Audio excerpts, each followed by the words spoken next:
Hi everybody, welcome to today's live. We are going to be talking about fear periods, what they are, and some tips for how to work through them. Because this is definitely one of those things that we get a lot of questions on. And there are also a lot of misconceptions about fear periods, I think, as well as a lot of both overreacting and underreacting when we see our dogs do this. So this is what we're going to be talking about today. Where was I going to start? Hold on. I kind of lost a thing here. So I will answer questions kind of as we go, as they're applicable. If you're here live, and then I will save some of them till the end. And if you're watching the replay, the best place to ask questions is going to be our Facebook group, Train Your Service Dog with Confidence. Just go ahead and just create a post, and that's going to be the best place to find it, or to ask your questions, excuse me. So the first thing we need to talk about, of course, is what is a fear period, right? Because I think that it's a term that's used. Oh, sorry about that. I think that it's a term that's used very loosely. And I don't think that there's a lot of real understanding about what a fear period is.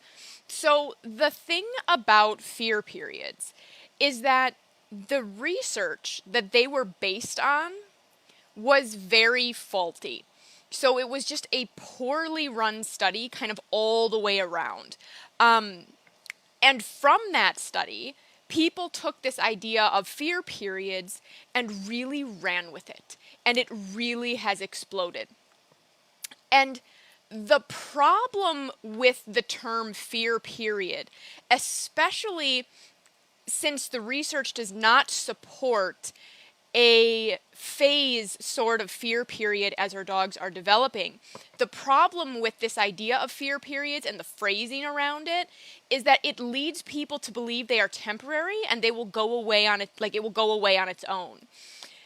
But it doesn't really matter if fear periods are real, because if your dog is displaying fear of any kind, you need to be working on it.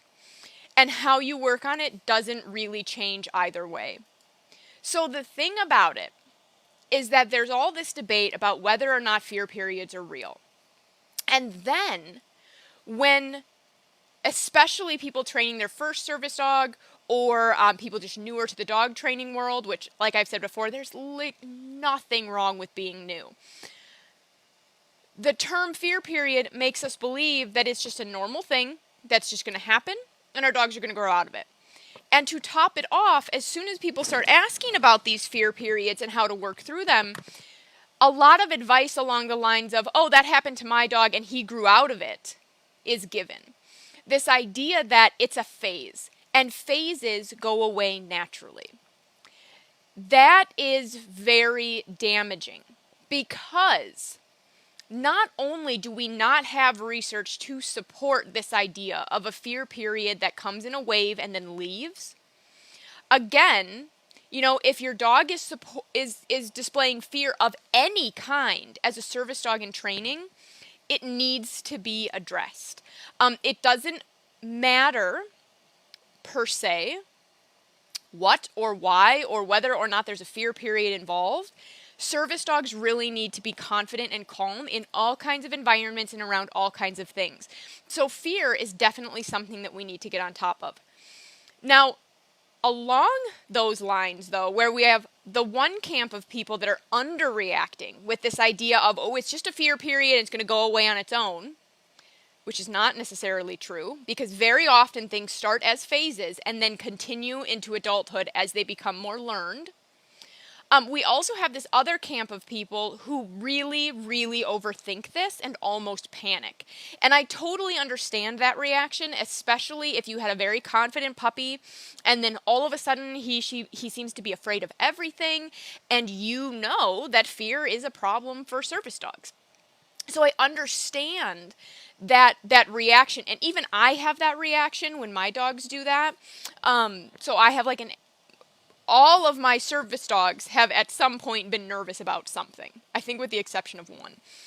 And that always, even me as an experienced trainer, makes me go, like, oh no, what's happening? I have an adolescent livestock guardian dog right now who's learning to live with my sheep, and she kind of hit a stage in adolescence where things became a little more scary for her. And I'm having this gut reaction like, oh, like I picked this dog for a purpose and carefully and all the things, and now we're seeing this fear. Most dogs do seem to become more fearful during adolescence. The debate is this a fear period that comes and goes, or is this just adolescence? This is just maybe what adolescence looks like.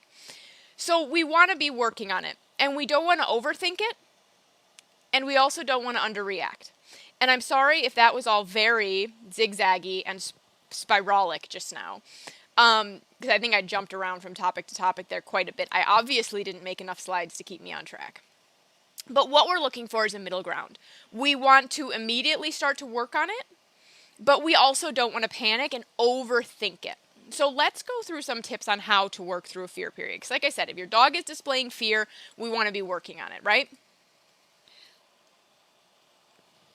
All right, so some tips. First, we want to go slowly and take the pressure off your dog. It's very tempting when we start to see fear in what used to be a confident puppy that we want to expose them to more things. We want to do more training. We want to increase things. We want to make things, we want to work through it. So we're like, go, go, go, go, go. We want to fix the problem. When in reality, the better thing to do is to really kind of slow it down, be very intentional with our training, and take that pressure off of our dogs. Quite possibly the biggest mistake that we see owner trainers make is rushing young dogs in public. And while I do not have the numbers to support this, anecdotally, it has been my experience that dogs who are rushed in public access are more likely, instead of less likely, to exhibit these fear period reactions as they get older. Because they have been pushed into too many environments for too many hours at too young of an age, if their handlers are expecting them to work, because they're not adults, they're babies, okay? Now, second is we want to create good experiences. The only way to overcome fear is to create positive experiences for our dogs. So we need for the good experiences to outweigh the bad experiences, and we need them to kind of convince our dogs, essentially, that there's nothing to be afraid of here. You thought that thing was scary, but it's really not that scary, okay? We can only do that with good experiences. Now, what this means is that you have to ease up on public access training. This is really important for dogs who are going through a fear period because you cannot control what happens out in public. So if either you know exactly the things that your dog is nervous about, or you don't know, in either case, continuing public access training where you have zero control over the environment, you may have issues leaving the environment if necessary.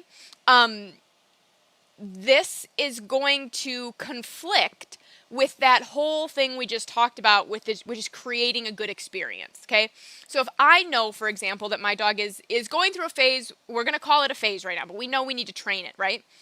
So if my dog has entered a period of development where for some reason children are scary, I cannot be bringing that adolescent service dog into public locations that are only open to service dogs because I cannot control other people's children. And children may appear randomly around corners. They may act inappropriately and try to touch my dog. They may scream or they may start to cry. All of these things could create more negative experiences that actually convince my dog he was correct in thinking that children are scary. On the other hand, we may have a dog who's just jumpy in general. And so we feel like, okay, public access, we need to do more public access so that you see it's not scary. However, when your dog is going into public places that only service dogs are allowed to be, he has to behave a certain way. And by putting that pressure on him to behave a certain way, that can make things substantially worse. So when we put a vest on a dog, and please don't argue with me about how vests are not necessary in public, because we are speaking to an international audience, and in some places, vests are required, okay?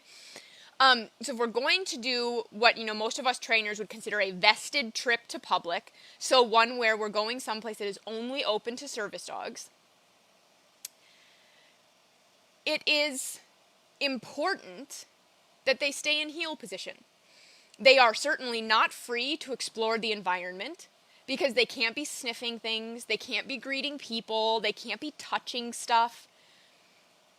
So now my dog is in an environment that is potentially making him nervous and he has no control over it.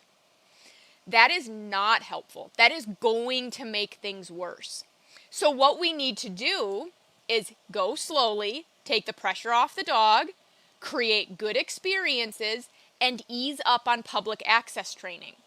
By doing these three things, we can set up training sessions that allow for more natural learning and exploration. So socialization, I'm just going to do a little tangent here. Socialization is something that we tend to think about as being for puppies, okay? Like puppies need to be socialized. And yes, like puppies do need quite a bit of socialization. However, socialization doesn't just stop because they hit the window, right? So what was it, like 12 weeks, right? Like I don't even have it memorized because socialization should be ongoing. So socialization isn't something where we say, oh, it's 12 weeks, the socialization window has closed, and now we're done with it, okay? Socialization is ongoing. And socialization, again, is something that kind of has two camps to it. We have people who really try to get in there and really train everything and create good experiences using treats constantly. And then we have the other camp that's very hands-off and says, I just want my puppy to explore naturally. I'm not going to get involved. I'm going to let my puppy learn. And I have certainly swung back and forth between these two camps over the years and kind of landed in the middle. I think that when possible, it is far better to set up scenarios in which our puppies and our adolescent dogs can move about as freely as possible. Sometimes they're still on a short leash because depending on the environment we're in, we aren't going to take them off their leash, right? But they're in an environment and we have set them up so that if they want to get closer, they can get closer. If they want to get farther away, they can get farther away. We put them in an environment where we are there only to keep them from getting in too far over their heads. So this is something that I talk about a lot when we talk about freedom walks. This is something that I talk about a lot when we talk about adolescence. I talk about this in puppy training. It is our job as our dog's person to set up an environment in which they are safe to explore because they need that. So we are going to be starting our adolescence workshop on Tuesday. If you're watching this on August 14th, we're starting a new workshop on Tuesday. And I'm really excited. We've updated our adolescence workshop, and that's the one we're running again this time. And we're going to talk about a lot of this stuff more in depth, including why fear periods seem to happen, the neuroscience behind all of that, all those things. But this is something that I talk about consistently whenever we're talking about puppies, whenever we're talking about adolescents, is that they really need this freedom. So I want to show a video of me working my pet. So River, I'm going to show you this video of River. She is my pet dog.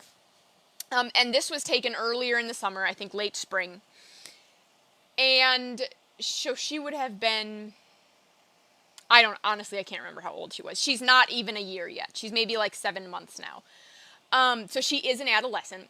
And we were outside when the propane truck pulled in the driveway. And of course, like, when the propane truck is coming, as in we'll be there sometime in the next 14 days. But we don't know, like, the propane truck is coming today at 3:30. So her and I were outside working on cleaning out the garage, hence the enormous mess in the video, when this propane truck pulled in. And this video starts a couple minutes in because that was when I realized I should grab my phone and start filming. So a couple of things before I show you this video that I want to make clear. First of all, she's in a very safe environment, being at home with me, so she is off her leash. Usually, I would have a dog on their leash. Had she rushed the truck and gotten herself in over her head, I would have put her on a leash, and I will explain that as I show the video. I also want to warn people that I was trying to film. I was not using a tripod, so if you get easily motion sickness, If you get motion sick easily, motion sickness, how do we phrase that? You know, if you're somebody who struggles with motion sickness, you may struggle to watch this video. So I just want to like warn you, because I am absolutely in the moment training a dog and videoing with my other hand. You're going to notice I'm not using treats, and you're going to notice I haven't really done anything. I am just allowing her to explore freely. Okay, so we're going to start watching this. And is that big truck very scary? I'm gonna let it play, and then for a girl. couple minutes, then we'll talk about it. This whole thing is 3 minutes and 22 seconds.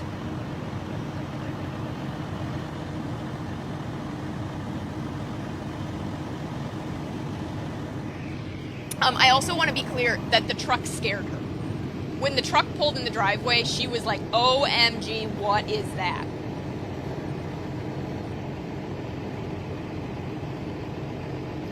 Yeah, it's a good puppy. I know.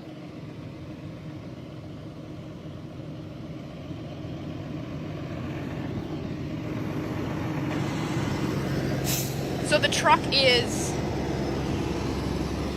not that far away.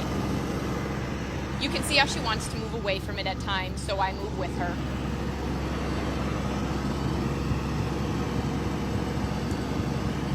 Had she tried to, at this point, rush in, even though I know she's afraid, so had she been barking, had she been unable to create that space for herself, I would have put her on a leash, okay? In this video, she's not on a leash because she's at home, and because she is creating space for herself. She is staying at a distance from this thing that scares her.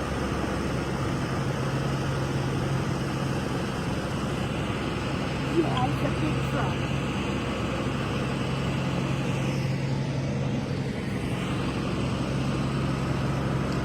And you can see, I'm really not doing a whole lot, except for a little bit of reassurance when she looks to me, because she is being very good. Look at her. She's sitting calmly and watching the thing that scares her. What more could I possibly ask for out of a frightened adolescent dog? Nothing. This is the perfect response.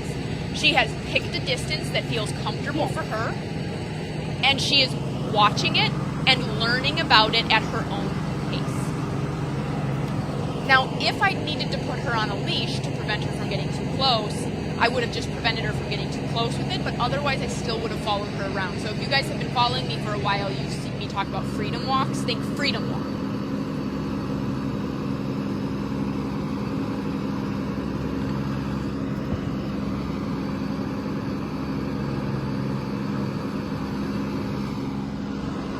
So here's where I decided to see if she was ready to get closer. And see, this is what I mean. I'm sorry about the camera angles. I decided to see if she was ready to get forward. Excuse me, get closer. And she very clearly was not, okay? She does not want to get closer. This is where she's comfortable. So I'm not going to push her forward. I'm not going to make her go forward. I'm not going to lure her with treats. I'm not going to throw treats into the area. I am going to add no pressure. None. No pressure to her getting closer to this. And so now you can see that she has just decided to lay down. She's just going to lay down. And she's just going to watch this thing that's making her worried. But look at how calm and relaxed her body language is. Okay? She has learned a lot in this session. So I'm going to mute it and I'm just going to play it again. If I can. You know what? This happened to, there we go. Say this happened to me yesterday. So I'm just going to mute it and play it again. Just while I chat about a couple more things. But this is what I mean by allowing for natural learning to occur. What I mean is that I'm not getting in there with my clicker and treats. I'm not really doing anything except for offering some praise and some reassurance. I am just allowing her to watch, to take it in, to experience this from a distance that helps her to feel safe. And by doing this, we have a very low pressure situation where she's overcoming a fear. And now, if she were a service dog, I would say, okay, she's obviously worried about big trucks. So we need to set up some training sessions where I can get farther away and work through this some more, because eventually she needs to get closer, right? Like eventually, if she were a service dog, I need her to be able to heel right on past a big truck like that. That needs to happen for our service dogs. It does not need to happen in this training session, okay? We can take as much time as we need to give her, to give her good experiences and help her overcome this. Now, had we been healing, coming out of Walmart on a public access trip, and then this big truck scared her, we potentially have attached that fear to our public access trip. We have also potentially made the fear of the truck worse because she couldn't get away. And we have definitely not helped anything, okay? So this is why when your dog is, in quotes, going through a fear period, you want to get in there and start working on it. But you really need to slow down the public access, and you need to allow for more free movement and more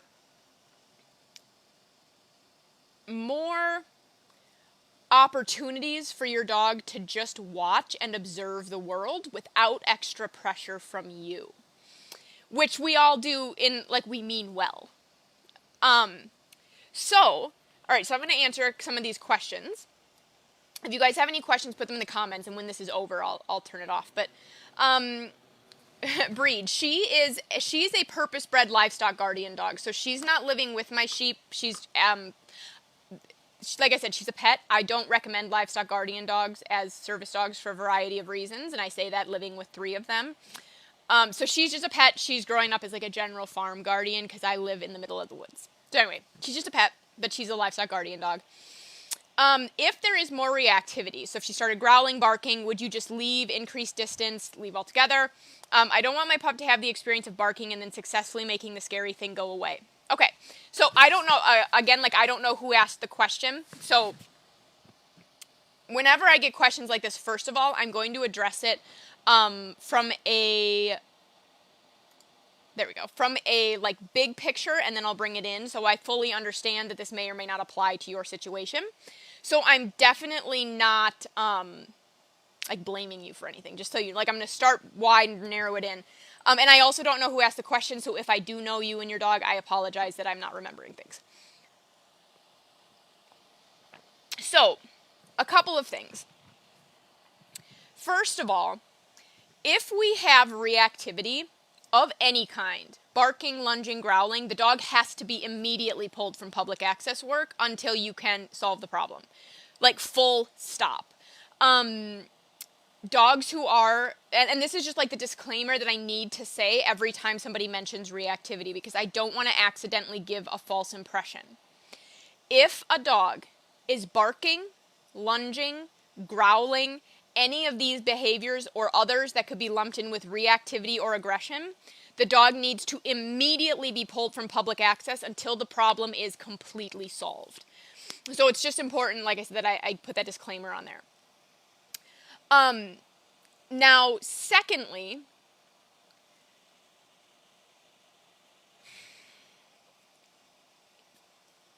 so I want to put that out there. Like, so if you already know that your dog is reactive, he needs to be pulled from public access. However, it is common that we will accidentally find ourselves in a situation where our dogs bark, either out in public or out on a walk or whatever, right? Like, something startles them and they bark. And it's mostly, it's like maybe even a one-time sort of situation, but how do we handle it in the moment? And that's what I want to address for you, is that if your dog is barking, you have gone over threshold. And that is not a time where we're training. That's not a time when we're concerned about whether the dog is going to learn the scary thing went away. And it's not a time that we're going to do anything other than try to salvage the situation. So we're either going to leave completely, we're going to create distance. If my dog will take food and that stops him, great. In our foundations course, we spend a significant amount of time working on what to do in case this happens. Because one of the most important things for an owner trainer to know how to do fluently is remove their dog from a situation that they accidentally found themselves in that the dog wasn't ready for. And we can do that in a variety of ways, but those have to be taught ahead of time. So that's something we spend a lot of time doing in our foundations course, is teaching those and proofing those around distractions, because that gives you the tool as well as the ability to proof things. So I really am I'm just gonna get the dog out of the situation. Now, this is not necessarily again, this doesn't necessarily have anything to do with your question, but I want to mention I never recommend flooding as a way to help a dog overcome a fear. So that's where we just go, I know you're afraid, and we're just going to stand here until you stop being afraid. We're just going to stay here until you're less afraid, less barky, less reactive, etc. That is completely unfair to our dogs. So if I have a dog who starts to bark, we've gone over threshold, and I don't have a dog who's thinking. Now I have a dog who's just who's basically emotional, right? And that is not a moment to worry about what the dog is learning. That's a moment to get out. And then go home and say, okay, what went wrong? Why did that happen? How could I prevent it the next time? And how do I set up training sessions to teach my dog to be more comfortable in this situation in the first place? So these are things that we talk about in our foundations course. These are things we're going to talk about more in our upcoming adolescence workshop. Like I said, if you're watching this today on August 14th, it starts on Tuesday. But,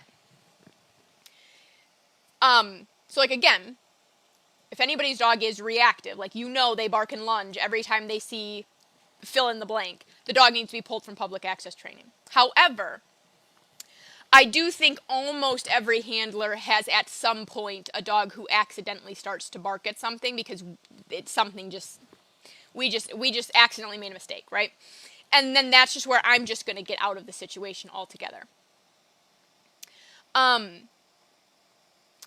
the other thing is, in this example specifically, if River had continued to move towards the scary thing, even though she was afraid, that's where I would have her on a leash so that I can prevent that. I think during the workshop, we're going to be redoing our freedom walk information. I'm going to be talking about freedom walks. And I think that for dogs, for adolescents, freedom walks have endless benefits if they are something you can do safely for yourself and your dog. And some dogs and handlers, freedom walks are never going to be a safe option, and that's okay. But that's the type of thing that really helps an adolescent dog become more confident, is the ability to freely explore an environment with you there to put the brakes on if they start to get in over their head. That's really what we want to be doing for a dog who is nervous about things.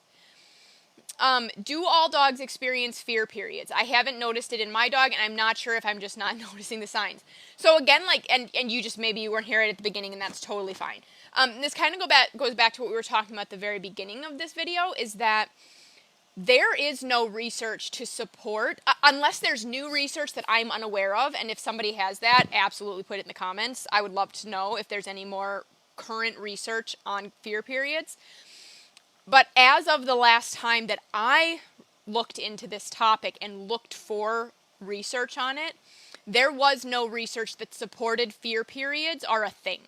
There was no research to support that fear periods are something that all dogs go into and then come out of on their own. Instead, fear periods are very likely just what adolescence looks like. That it is just very normal for when dogs hit adolescence for them to start noticing things they haven't noticed before. For them to become more emotional, just like adolescent humans become more emotional, right? That's all very normal. So, do all dogs end up more jumpy when they're in their adolescence? Not necessarily. However, a lot of dogs do. And I don't love the term fear period, and I do see a lot of advice that goes along the lines of, oh, it's just a fear period, mine went through the same thing and he'll be fine. Not necessarily. So we want to, like I said, if we think our dog is in a fear period, we want to get in there and we want to start working on that. However, there is this fine line where we don't want to underreact and just say, oh, it's just a fear period. And we don't want to overreact. We want to walk that middle ground where we're going to help our dogs out. And this is, again, why I am adamant that dogs should not be worked full-time in public or even anywhere close to full-time in public until they are adults, which does not happen until the age of 2. But we're going to talk about all of that stuff in the workshop. Then that starts on Tuesday. The link for that will be in the description of this video as soon as it has become available. So if you're watching this today on the 14th, it's not there. But like if you're watching it tomorrow on the 15th or after, then that link should be in the description of this video so that you can join the workshop, because that's where, the workshop classroom, because that's where all the workshop videos will be. And then we will be doing supplemental lives similar to this one in this group during the workshop as well. Any other questions about this stuff? I'm going to see if I missed any. If you have any other questions, put them in the comments.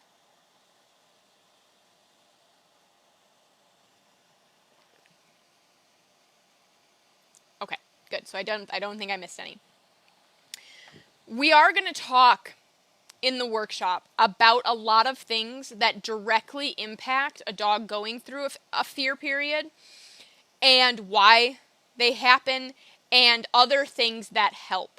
So, if anybody's working on a fear period, you definitely want to catch the workshop videos because it's all a part of the puzzle. Dog training and behavior, just like human development, human behavior, doesn't happen in a vacuum. There's a genetic component, there's a socialization component, there's a training component, there's a developmental component, there's all these different pieces that form the whole puzzle. So when we're talking about getting an adolescent dog through his adolescence and through his fear periods, the stuff we've talked about today is only a piece of the puzzle. The rest of the puzzle is stuff we talk about in the workshop and then in our foundations course. So this live is for adolescents, but what about for dogs older than 2? So that's what I mean by when I was talking about at the beginning of this video, like, so for anybody who didn't see the beginning, you're going to want to go back and watch that as soon as we're done here. Fear periods may or may not be a real thing. However, if your dog is displaying fear, we want to work on it. And how we work on it really just doesn't change that much. So, like, if you come to me in person and you have a 7-month-old dog going through a fear period, or you have a 3-year-old dog who's nervous about trips to Walmart or whatever, we're still going to train the same way. It doesn't change just because of the dog's age or whether or not they're going through a fear period. So while it can be a little bit frustrating not to really have good data on whether or not this is a real thing, at the end of the day, it doesn't really matter. Because if I have an 8-week-old puppy who is afraid of trucks versus a 7-month-old puppy, adolescent in their fear period, versus a 3-year-old dog, I'm still going to handle that fear of trucks the same way. How long after an incident that has scared the dog should we try to revisit and train through it? I like to wait 48 hours. I like to wait a solid 48 hours. And I like to do that because, as I said in last night's video, when your body, and this, we have no reason to believe that a dog's hormones wouldn't do the same thing. When your body is exposed to that amount of stress, it takes up to 3 days, depending on the research you look at. So there are some research that says 24 hours, some that say 48, etc., etc. It takes up to 3 days for all of those stress hormones to leave your system. And during those 3 days, you're going to be far more likely to become excited, stressed, fearful again. Jumpy. You're going to be jumpy. So I like to wait for that to stop. And then the most important thing is that when I go to train it again, I am going to set up my training session so that my dog can be very successful. I am absolutely going to set everything about that training session up for success. And there's a lot that goes into that, and that's exactly what our foundations course is designed to do, is to give you and your dog all of these basic skills and behaviors and skills and things like that, that you can replicate the process with different behaviors over time. So I like to wait 3 days. That's just my personal rule. But then when I go to introduce that thing again, I'm really, really going to set my dog up for success in a very big way. And I think that that's really important as well.